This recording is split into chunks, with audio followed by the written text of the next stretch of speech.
dito sa Bataan, panay raw mga tigasin. Pare-parehong magagaling mag-basketball, suwabe mag-gitara, at certified chick boy. Solid po talaga kami magtropa, di po kami nag-iwanan. Pero ang isa sa kanila, certified chick boy raw talaga. Pwede sa chick, pwede rin sa boy.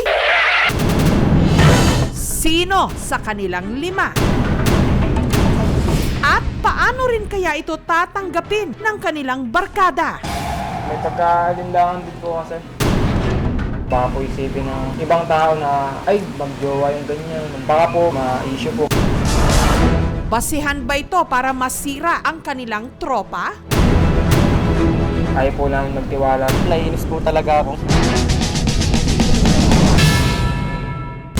Sa kanilang barkada, si Kenneth daw ang magnet ng chicks. Good boy naman si Kerwin. Si Rembsh naman, shy type daw. Si Christian, ang certified dudero. Habang si Enoch naman, ang pinakakuya ng grupo. Parang bang pinagdugtong-dugtong kami ng tadhana na sa hindi inaasahan po na pagkakataon na magkakilala kami.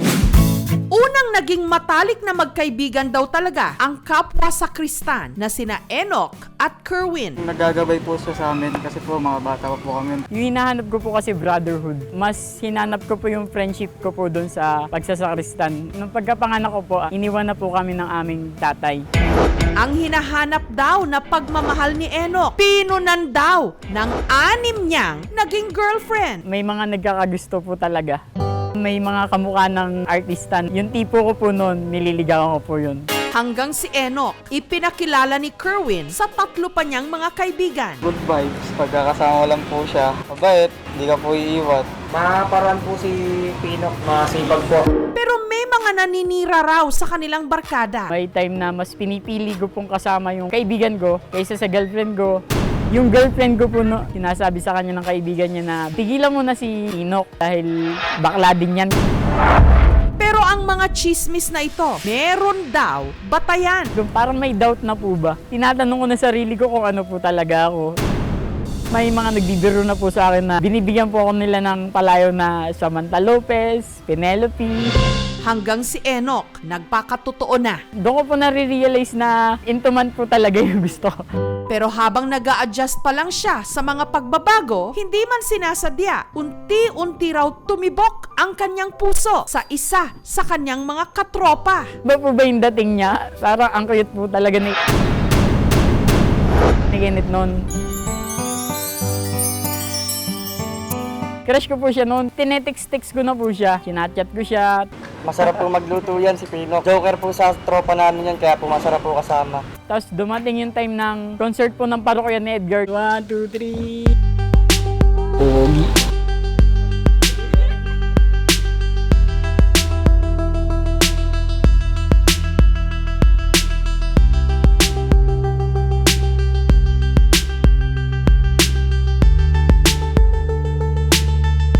Tapos inaaya niya pa po ako nun. Overnight pa daw po nun.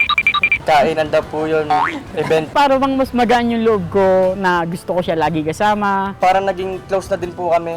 Hanggang si Enoch umamin na meron siyang nararamdaman para kay Kenneth.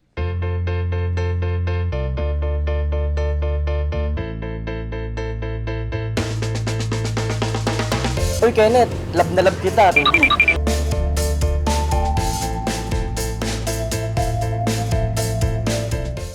Pero si Kenneth, kaibigan lang daw ang turing niya kay Enoch.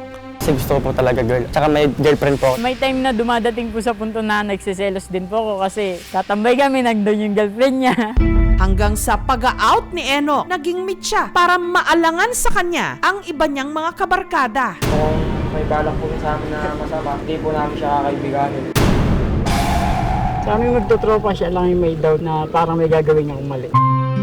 Sa mga panahong yon, mas pinili raw ni Enoch na pag-ibayuhin muna ang relasyon niya sa kanyang pamilya, lalo na sa kanyang ina. Alam niya pong ganito ako pero binibiro ko po siya nasasali ako sa sagala. Hanggang ang biro, nagkatsansang magkatotoo nung nagkaroon ng sagela sa kanilang bayan. At para ipakita sa lahat na wala siyang dapat itago o ikahiya kung sino siya talaga, si Enoch nagplanong rarampa sa Sagela. Binibiro po ako ng mga kaibigan ko pong bakla na, o sumali ka kung malakas loob mo. Kaya ang hiling niya, sana nandun ang kanyang mga katropa kasama ang matalik niyang kaibigan na si Kenneth. Puro barako man ang barkada ni Enoch. Lakas loob pa rin siyang nag-out sa kanila dahilan para ang kanilang pagkakaibigan magkalamat. Sabi ko po sa kanya kung may balak po sa amin na masama, hindi po namin siya kakaibiganin.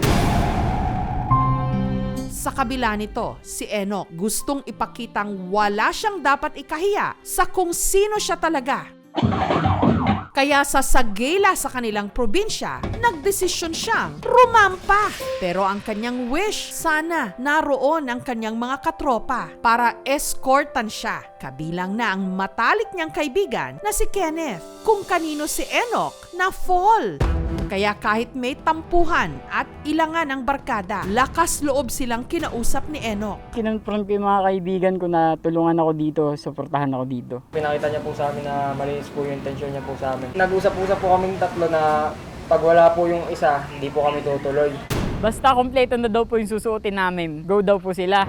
Pero si Kenneth, wala pa rin kasigruhan kung makikiisa.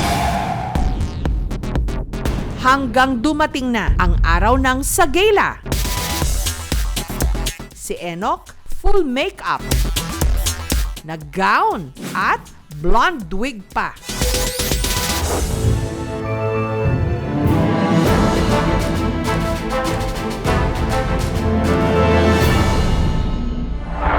Yun nga lang, meron daw hindi makakapunta.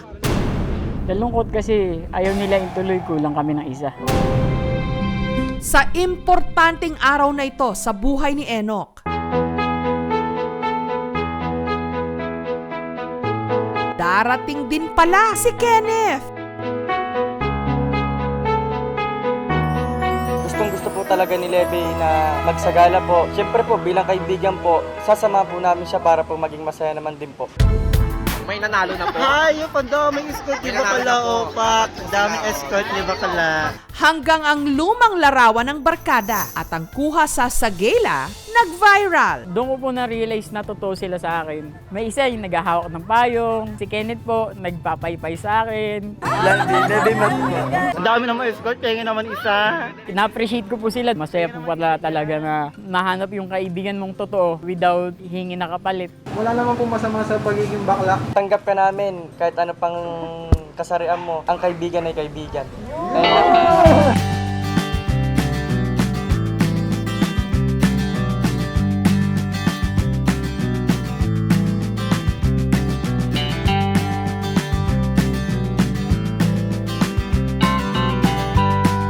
Ang pundasyon ng tunay na pagkakaibigan nagsisimula sa pagiging totoo sa isa't isa. Huwag silang mawalan pag-asa na mayroong nagmamahal na kaibigan.